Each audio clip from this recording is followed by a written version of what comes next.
ആലപ്പുഴ കായംകുളത്ത് കോൺഗ്രസ് CPIM സംഘർഷം. പോലീസുകാർ ഉൾപ്പെടെ 8 പേർക്ക് പരിക്കേറ്റു. പ്രാദേശിക വിഷയത്തെ തുടർന്ന് കോൺഗ്രസ് നടത്തിയ മാർച്ചാണ് അക്രമാസക്തമായത്. അശ്വിൻ പാലാഴി ആലപ്പുഴയിൽ നിന്ന് ചേരുന്നു കൂടുതൽ വിവരങ്ങളുമായി.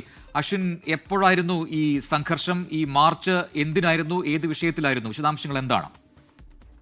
പ്രജിൻ, ഇന്നലെ കായംകുളം പോളിടെക്നിക് കോളേജിൽ ഒരു ഭക്ഷ്യവിഷബാധ ഉണ്ടായിരുന്നു. ആ ഭക്ഷ്യവിഷബാധയിൽ ചികിത്സയിൽ കഴിഞ്ഞിരുന്ന വിദ്യാർത്ഥികളെ കോൺഗ്രസ് പ്രവർത്തകർ കാണാനെത്തിയതുമായി ബന്ധപ്പെട്ട് ഡിവൈഎഫ്ഐ കോൺഗ്രസ് പ്രവർത്തകർ ഇന്നലെ കായംകുളത്ത് ചെറിയ സംഘർഷത്തിൽ ഏർപ്പെട്ടിരുന്നു. അതിന് പിന്നാലെ ഡിവൈഎഫ്ഐ പ്രവർത്തകരെത്തി കോൺഗ്രസിന്റെ ഓഫീസിന് മുന്നിലെ ഫ്ലെക്സ് ബോർഡുകൾ തകർത്തു.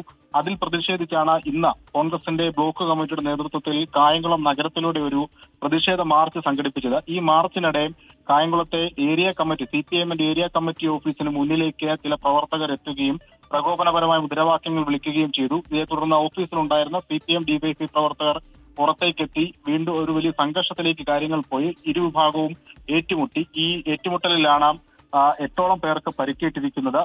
3 പോലീസ് ഉദ്യോഗസ്ഥർക്കും പരിക്കേറ്റിട്ടുണ്ട്.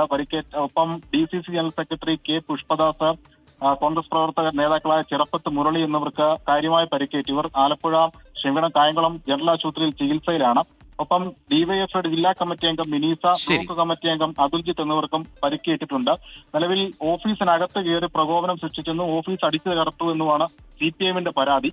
കോൺഗ്രസും ഇതേ പരാതി ഉന്നയിക്കുന്നുണ്ട്. സംഭവത്തിൽ എന്തായാലും നിലവിൽ സ്ഥിതിഗതികൾ ശാന്തമാണ്. പോലീസ് നിയമ നടപടികൾ സ്വീകരിച്ചിട്ടുണ്ട്. അശ്വിൻ പാലാഴിയാണ് ആലപ്പുഴയിൽ നിന്ന് വിശദാംശങ്ങൾ നൽകിയത്.